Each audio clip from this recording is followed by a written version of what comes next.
Hello, everyone. It's a pleasure to be here to talk to you about new advances to prevent blindness from glaucoma with early cataract surgery and microinvasive glaucoma surgery. What is glaucoma? Glaucoma is a condition of increased eye pressure within the eyeball causing gradual loss of sight. What causes glaucoma? The enlarging lens inside the eye is the most identifiable cause of glaucoma. It is estimated that over 3 million Americans have glaucoma, but only half of those know that they have it. In the United States, more than 120,000 are blind from glaucoma, accounting for 9 to 12% of all cases of blindness. Blindness from glaucoma is 6 to 8 times more common in African Americans than Caucasians. African Americans are 15 times more likely to be visually impaired from glaucoma than Caucasians. Other high-risk groups include people over 50, family members of those who are already diagnosed, diabetics, and people who are severely nearsighted. Glaucoma is the second leading cause of blindness in the world, according to the World Health Organization, and estimates put the total number of suspected cases of glaucoma at over 60 million worldwide. My approach to glaucoma has evolved with a new surgical algorithm. Now, in most of my patients over 50, my approach to glaucoma is early cataract surgery and refractive lens exchange, combined with goniotomy or stent. There are some exceptions with neovascular glaucoma, or congenital glaucoma, and uveitic glaucoma. Then, if needed, we would add eye drop medications and retrobulbar tube shunts for advanced patients with glaucoma. In the Baltimore eye study, the mean normal intraocular pressure, if you touch your eye, is about 15. The mean intraocular pressure with untreated glaucoma patients is 18, about 3 points higher, but you don't feel it. There are exceptions to this based on corneal thickness and corneal hysteresis. However, if you look here, you'll see at a pressure of 15, people don't usually get worse visual field. But as the pressure goes up higher, you can get worsening of the visual field. When we check the pressure, that's not enough. We also have to take a look at the optic nerve to confirm. To the left is a normal optic nerve rim, okay? And it's usually inferior rim is thicker inferiorly. And to the right is a glaucomatous optic nerve with a thin neuroretinal rim. And we look at that with our ophthalmoscopes. Elevating intraocular pressure leads to both mechanical and vascular damage of the optic nerve head. And here you see excavation of the optic nerve head and a hemorrhage over here. This triggers an autoimmune cascade, leading to the death of retinal ganglion cells and loss of vision. And you can see here, these are the retinal ganglion cells in a normal person, and that's lost on the nerve fiber layer, the retinal ganglion cells in a patient with glaucoma. Elevated intraocular pressure leads to elevated CD4 counts that lead to an autoimmune attack. You can see here, elevated intraocular pressure is corresponding with elevated CD4 cells. And this leads to a T-cell attack of the retinal ganglion cells, leading to cell death and loss of visual field. So lowering intraocular pressure improves perfusion, reduces mechanical stress, and prevents autoimmune cascade leading to retinal ganglion cell death. So why do people still go blind from glaucoma? In this paper from my colleagues, they stated that glaucoma is still undiagnosed, glaucoma is improperly treated, there's still a lack of compliance, severity of damage is underestimated, there's insufficient intraocular pressure reduction, intraocular peaks and means are not adequately assessed, there's difficulties in evaluating the rate of progression. But in my opinion, I think that the main cause is because glaucoma is still improperly treated. We know that the rates of visual field loss in progressive glaucoma are on average about 3% per year. This can range from minus 0.73 dB to minus 1.5 dB in faster progressives. These are decibels in terms of how we measure the visual field. But if we treat patients, and in this study, the ocular hypertensive treatment study, with eye drops, and you can lower the pressure by about 10 points with 2 to 3 medications, the rate of progression diminishes to 0.05%.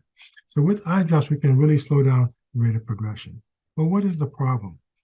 The problem is non-compliance with eye drops. Non-compliance could be as high as 50% for one medication, 61% for two medications, 70% for multiple medications. 90% of patients do not refill their medications continuously over a 3-year period. 22% of patients are on 3 medications, and there's a 30% reduction in compliance because some of these eye drops can cause irritation, redness, and dryness in the eye. You can see here a person trying to put the drops in their eye, and they're trying 1, 2, 3, 4, 5. This can be improved with training, but with our elderly population getting older, it's a challenge. And here, even if you get the eye drops in all the time on the top line, you still progress with loss of vision. And then if you miss 1 dose, 2 doses, or 3 doses, that visual field can progress worse.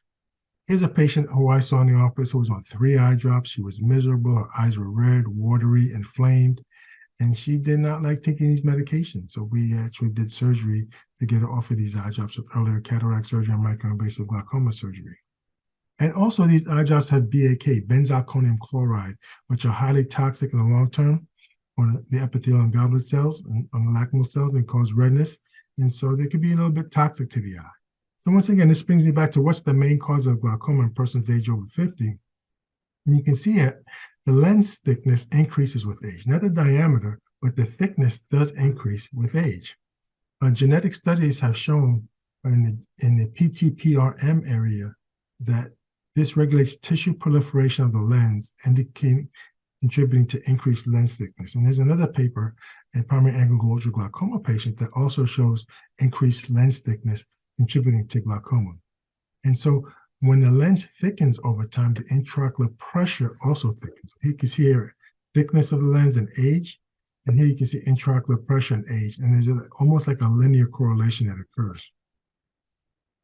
Now, the lowering of intraocular pressure after cataract extraction, in this study, they showed that in patients with angle closure glaucoma, cataract surgery lowered the pressure by 2.75 points, and open angle glaucoma by 2.14 points, and in controls 1.9 points. And so, like I said, the mean intraocular pressure of patients with untreated glaucoma is 18. If you could lower it by 2 to 3 points, that brings you back to the normal pressure of around 15. And you can see here in the angle closure glaucoma patients, the lens thickness was 4.48, open angle glaucoma 4.14. And so when anyone has a pressure of 18 or higher, I immediately start to look and see if there's any signs of glaucoma. And I'll do gonioscopy, which is placing a lens on the eye, look at the drainage angle. And you can see here in the superior angle, there's pigmentation, okay? But in the inferior angle, there'll be a lot more pigmentation. And that's due to the thickened lens inside the eye rubbing up against the iris, releasing pigment that's further obstructing the trabecular meshwork, contributing to pressure elevation. We developed the Laroche glaucoma calculator, okay, to help identify these patients early on. And the way this calculator works is based on age, you get a certain number of points, okay, more points as you get older. Based on the intraocular pressure, you get a certain number of points as you get older. And based on thinning of the cornea, which is a major risk factor, you get an increasing number of points as the cornea thickens. And if you are 0 to 5 points, you're low risk. If you're 6 to 18 points, you're high risk. So if you're low risk, we recommend reevaluation in 1 year.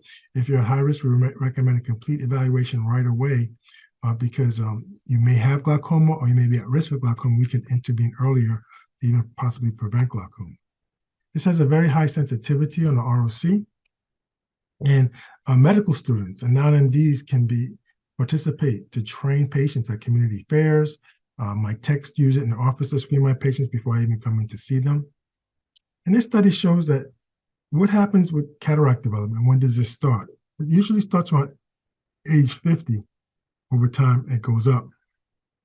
Well, what else happens at the age of 50? Well, glaucoma starts to go up over here. You can see it, Asia, Africa, Europe, North America, Latin America. Glaucoma starts to go up over the age of 50. And in all ethnic groups, Europeans, Africans, Hispanic, Asians, it starts to go up as well. But in the Black population, you'll see the highest number in Africa and Latin America and the Caribbean. And in Black African ancestry, you'll see the highest number. And why is that? Because in the Pan-African community around the world, we have the decreased lowest access to cataract surgery.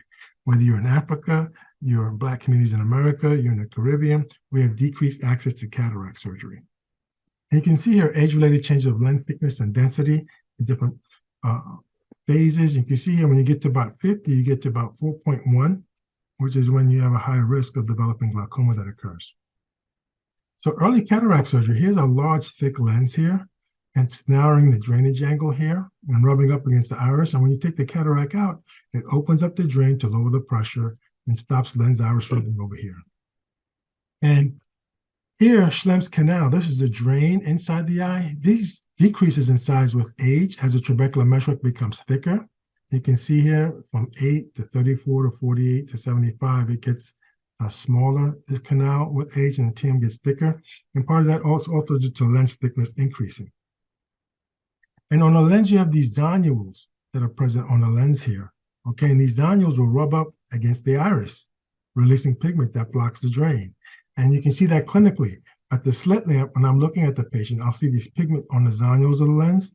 And when I see that, I'm concerned about their eye pressure being increased and blocking off of the trabecular meshwork. And during accommodation, you can see this lens thickens with accommodation when you're focusing. It rubs up against the iris over here, okay, leading to pigment liberation that could block the drain, okay? And you can see this increased pigmentation of the trabecular meshwork over here that's blocking the outflow. And see increased pigmentation of the trabecular meshwork over here. And here is a normal Schlemm's canal, a normal trabecular meshwork. And during the cardiac cycle, as the heart pumps, the aqueous is pumped out of the eye, okay, to help regulate the eye pressure. Okay, it's very dynamic. And we want to preserve this as much as possible. Now, when you get into glaucoma, you have thickening of the trabecular meshwork and thinning of Schlemm's canal. And advanced glaucoma, you have a lot more thickening of the trabecular meshwork and thinning of Schlemm's canal and decreased aqueous pumping. And we want to try to avoid this. So if you do trabeculectomy, which is the gold standard for glaucoma surgery, that's when we create a drain here. But if you leave the lens inside the eye, the lens iris rubbing that occurs will release pigment that will block off the drain, okay? So that's the problem with doing trabeculectomy. That's what I used to do earlier on many years ago. I'm trying to move away from this to do earlier surgery that's safer with cataract surgery to help improve your vision. And once again, this shows you a thick lens here, okay, narrowing of the angle when you remove the lens. The angle's more open, there's no more lens iris rubbing. You have a thin lens here to lower the pressure. And then taking the cataract out also expands Schlemm's canal. Here's Schlemm's canal. In this study, they showed that the Schlemm's canal expands and increases to lower outflow as well. And in this review that we did, the aging lens and glaucoma in persons over age 50, why early cataract surgery, refractive lensectomy, and microinvasive trabecular bypass can prevent blindness and cure elevated eye pressure. So this is a review. You can read more about this. Others have shown uncomplicated cataract surgery lowers intraocular pressure from 13 to 71%. And in Taiwan, the incidence of angle closure declined with the increasing performance of cataract surgery that occurred over time. Laser surgery is not as effective in patients on combination medical therapy and is short-lived. There is a laser light trial that was done in England that showed good success over a 6-year period, but these patients have very, very mild glaucoma. The glaucoma in our community presents much more advanced, and despite the laser, over a 6-year period, about 20% of the patients do progress, okay? The laser did a little bit better than drops, but they still progress. So I think with earlier cataract surgery, this will reduce this rate of progression. Hydrus microstent did much better compared to laser.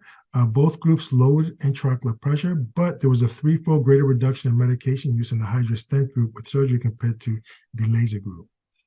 We published a study that showed that cataract surgery with a Hydrus stent in Black patients stabilized visual field. And these were people with pretty advanced visual field loss, -9, compared to, and it showed stabilization of the visual field, much more advanced than the SLT group. And we also showed that clear lens extraction with Hydrus stent in the Black and Afro-Latino population, when you do this earlier, instead of age 73, but you do it age 67 as a mean age, you can dramatically reduce the number of medications. 82% of patients no longer needed eye drop medications or glaucoma medications in these patients. I mean, imagine moving from 2.5 medications to 0.34, where 80% don't need eye drops with earlier cataract surgery and microinvasive glaucoma surgery. And this is the stent that we place in the eye that bypasses the pigment obstruction of the trabecular meshwork here. And here's a stent and a canal that keeps the canal open to allow the outflow of the drain here. We have good 4-year results that shows that medication-free can persist in 65% of patients compared to 41% with cataract surgery alone. In the Horizon study, with the Hydrus and cataract surgery, only 2% needed any other additional glaucoma surgery compared to 6.4% with cataract surgery alone. And we also have a 5-year study that shows that cataract surgery lowers the rate of progression, but with the stent, it lowers it even more. Now, in this study from Japan, If patients are on medications for more than 4.5 years, that lowers the success rate of the surgery. So I tell my patients, we can put you on eye drops, but if the longer you take the eye drops, when it's time to get to your surgery, that will lower your success rate when you're talking about cataract surgery and microinvasive glaucoma surgery. So this is a study that shows that some patients with glaucoma will progress slowly and not go blind. Some patients will progress very rapidly and go blind. And so if we intervene too late, we're not going to be able to prevent blindness. The earlier we can intervene, we can slow down the rate of blindness over here. But now I want to add something else. If you do very early cataract surgery and microinvasive glaucoma surgery, you can really help hopefully preserve vision in many patients and prevent glaucoma. And really dramatically, in some cases, prevent glaucoma, have a zero rate of progression or a very slow rate of progression compared to these more severe rates below. Now, how safe was this? Well, here in this study that looked at the effectiveness of microinvasive glaucoma surgery in the United States, looking at 80,000 patients, the complications rate were very, very low. The complication rates from MIGS were 1% for ECP, 1% for Zen, and only 2% for goniotomy or canaloplasty. So cataract surgery is a very commonly performed procedure. We do over 1 million cases a year in the United States. It's the most commonly done procedure and most bang for the buck in terms of improved vision and lowering intraocular pressure. And with goniotomy, it's very safe. Standalone MIGS without cataract surgery are more likely to fail, with 25% of eyes requiring reoperation at 2 years. And Black patients with moderate to advanced glaucoma and higher baseline IOP are more likely to require secondary surgery after microinvasive glaucoma surgery. Hello, Mr. Stroud. How are you? I'm fine, thank you. Okay, thank you for participating in this interview. Just want to confirm that I have your permission to do this interview. Yes, you do. Okay, great. Now, you had a history of glaucoma and cataract in the right eye. About a year ago, what was it like, taking eye drops in your right eye? It was not difficult, but a little burdensome because I had to do it twice a day, morning and night. Okay. A few months ago, you had cataract surgery and a hydrous stent done. Mm-hmm. And how's that experience been with your eye now thereafter? The experience was good. I'm so glad I did it. And I think the one thing that I noticed most of all is that colors are so much more vivid than they used to be for me. It's been great. And you're still taking eye drops in the right eye? No, only in the left eye. So the pressure's under control? Yes. Do you know what your pressures were before the surgery on eye drops and after the surgery on eye drops?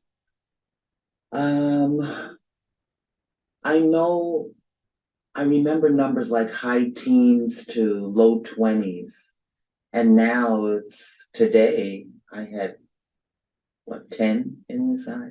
So much better. Okay, great. Thank you so much for sharing your story. Sure, my pleasure. So that was a patient testimony. You can see how patients are pleased. It's a relatively quick procedure. You can usually be done in about 10, 15 minutes. You go home the same day. And it really, if you can get you off your eye drops and get around seeing pretty good and getting back to your normal activities, it's a great opportunity. So this is a study that was performed in sub-Saharan Africa, and to look at the clinical characteristics and stage of presentation of glaucoma patients. And they found that the mean age of glaucoma presentation was age 59. 39% had cataract. So you could do cataract surgery and MIGS in these patients right off the bat. No information on lens size or pigment angle was available. The mean intraocular pressure was 29 in the higher eye and 22 in the lower eye. 50% though did have severe visual field loss in the worst eye. And so for those patients, they're going to need trabeculectomy because the microinvasive glaucoma surgery is not going to be good enough for patients with advanced glaucoma. Exfoliation glaucoma, which is a more aggressive form of glaucoma, was about 17% in East Africa. And in those patients, we put an intraocular lens in the sulcus because they're at higher risk for having lens subluxation that can occur. Only 40% had heard of glaucoma before their diagnosis. We have to do a better job of educating people and educating the community. And the question is, will early cataract surgery, refractive lensectomy, and Sinskey hook goniotomy as initial treatment prevent blindness in mild to moderate patients? So here's another patient testimony. And you can see here, we presented this data at the World Glaucoma Congress just recently in Italy, showing how affordable cataract surgery and Sinski hook goniotomy, 120-degree Sinski hook goniotomy in Black and Afro-Latino patients, lowered medication need and lowered intraocular pressure. And 84% no longer needed eye drops in this study. You can see here, this is a patient that has like a pretty clear lens, very mild cataract, and is undergoing cataract surgery here. We're taking the lens out that's very large and putting a thin lens in. That's the pigmented trabecular meshwork that shows obstruction by the pigment.